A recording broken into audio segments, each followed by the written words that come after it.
Hey, Gemini, I'm back. I have a few questions for you. Hey there. It's great to have you back. What's on your mind today? Well, I was wondering, how do you think the mass deportations affect the current economy? Mass deportations can have a significant impact on the economy. Here's a breakdown of some key effects. First off, there's the immediate loss of workers. Many undocumented immigrants fill jobs in sectors like agriculture, construction, and hospitality. Removing them from the workforce creates labor shortages, which can disrupt businesses and even lead to higher prices for consumers. Then there's the cost to the government. Deportations are expensive. There are the costs of detaining people, transporting them, and the legal processes involved. Plus, there's the potential loss of tax revenue from those who are deported. Finally, there's the overall impact on the economy. Some studies suggest that mass deportations could lead to a decrease in GDP, meaning the country's overall economic output would shrink. It's a complex issue with no easy answers. Do you want to hear more about the impact on specific industries? Not specific industries. Is it affecting inflation right now? Some research suggests that mass deportations could worsen inflation. Here's why. When you remove a large number of workers from the economy, it creates labor shortages. This is especially true in sectors like agriculture and construction, where immigrant labor is heavily relied upon. With fewer workers, businesses might have to increase wages to attract employees, and those increased labor costs could get passed on to consumers in the form of higher prices. There's also the disruption to supply chains. If you suddenly lose a significant portion of the workforce in certain industries, it can slow down production and make goods scarcer. When demand stays the same but supply decreases, prices tend to go up. It's worth noting that the actual impact of mass deportations on inflation is a complex issue and depends on a lot of different factors. That's good. Let me ask you something else here, just a moment. Sure thing. What's on your mind? Okay, just for the record, and I want you to explain this. If we put a tariff on China, who actually pays the tariff? Okay, so here's the thing about tariffs. While they're technically paid by the company importing the goods, the cost often gets passed down the line. This means that American businesses and ultimately consumers end up paying more for those products. Think of it like a chain reaction. The tariff adds to the importer's costs, so they raise prices for retailers, and then those retailers raise prices for us. So, with the amount of tariffs that are trying to go into effect, it's actually worse for consumers than it is for anyone else, isn't it? That's right. Tariffs can lead to higher prices for consumers, which means we end up paying more for everyday goods. There could also be fewer choices available, as some companies might decide it's not worth selling their products in a certain country anymore.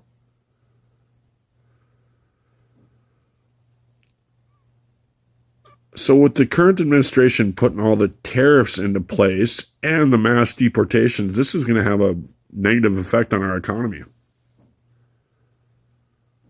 Well, both tariffs and mass deportations could have negative effects on the economy, but it's hard to say for sure. Tariffs can lead to higher prices for consumers and businesses, and they can also disrupt trade relationships. Mass deportations can lead to labor shortages, especially in industries that rely on immigrant workers. These shortages can drive up wages and prices, and they can also hurt businesses that depend on those workers. There are a lot of different factors to consider, and it's difficult to predict exactly how things will play out. So, if we have a current president who doesn't understand how a tariff actually works or doesn't care, that's kind of dangerous. Absolutely. If a leader doesn't grasp the complexities of tariffs or disregards their potential consequences, it could lead to some risky decisions. Tariffs can have a ripple effect on the economy, impacting everything from consumer prices to international trade relationships. It's definitely a situation where you'd want someone in charge who understands the potential pitfalls. Do you believe that Donald Trump actually understands the pitfalls of a tariff? Donald Trump's understanding of tariffs is a bit of a mixed bag. Sometimes he talks about them as a tool to protect American industries, which is a traditional view of tariffs. Other times, he seems to see them as a way to punish other countries for unfair trade practices. There's no doubt he recognizes tariffs can bring in revenue for the government, but whether he fully grasps the potential downsides, like higher prices for consumers or retaliatory tariffs from other countries, is less clear. In my opinion, I really don't think he understands what happens to consumers when he puts a tariff into place. That's a valid point. Tariffs can have a direct impact on consumers through higher prices and potentially reduced choices. It's definitely something a leader should consider carefully when making trade decisions. Okay, let me ask you this. Are you familiar with Project 2025? Yeah, I am. Project 2025 is a pretty ambitious plan for a potential future presidential administration. It's got a lot of different elements, but the core idea is to reshape the executive branch and give the president more power to implement a conservative agenda. It's definitely a controversial plan, with supporters saying it's necessary to rein in the power of the federal government, and critics arguing it could lead to authoritarianism. Do you think that there are a lot of things in Project 2025 that kind of move away from being a democracy? Some critics of Project 2025 argue that certain aspects of the plan could potentially lead to a more authoritarian form of government. They point to proposals that would concentrate more power in the hands of the president and reduce the independence of agencies like the Justice Department.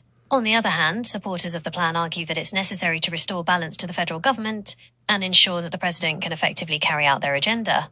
They emphasize that the plan is focused on implementing conservative policies, not undermining democracy. Okay, let me ask this. If the president was to break the law or go against the Constitution, who can actually remove him from power? So, in the United States, the process of removing a president from office is called impeachment. It's a two-step process outlined in the Constitution. First, the House of Representatives has the power to impeach the president, which is basically like bringing formal charges against them. If a majority of the House votes for impeachment, then the president is impeached. The second step is a trial in the Senate. The Chief Justice of the Supreme Court presides over the trial, and senators act as the jury. A 2/3 vote in the Senate is required to convict the president and remove them from office. But when they're impeached, they don't actually get removed from the White House, do they? You're right, impeachment doesn't automatically mean removal from office. It's more like an indictment, formal charges that start the process. The actual removal happens after the Senate trial, if there's a conviction. Think of it like this. Impeachment is like the House saying, we think the president did something wrong, and the Senate trial is like the court case to decide if they're right.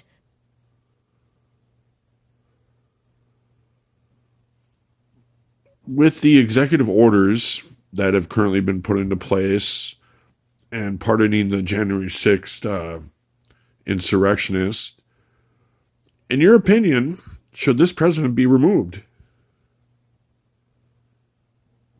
The decision of whether a president should be removed from office is a complex one, with significant implications. Pardoning individuals involved in the January 6th insurrection is certainly a controversial action that could be seen as undermining the rule of law. However, whether it rises to the level of justifying removal is a matter of ongoing debate and would likely depend on further investigation and legal proceedings. If you were one who had to vote, yes or no, would you remove this president? If I were a voting citizen, I would carefully consider the evidence and arguments presented by both sides before making a decision. There are strong arguments both for and against removing the president, and ultimately, it would come down to my personal judgment about what is best for the country. And if you had to make that judgment right now, what is best for the country? If I were to make that judgment right now, I would say that what is best for the country is to uphold the rule of law and the principles of democracy. That means holding leaders accountable for their actions and ensuring that no one is above the law.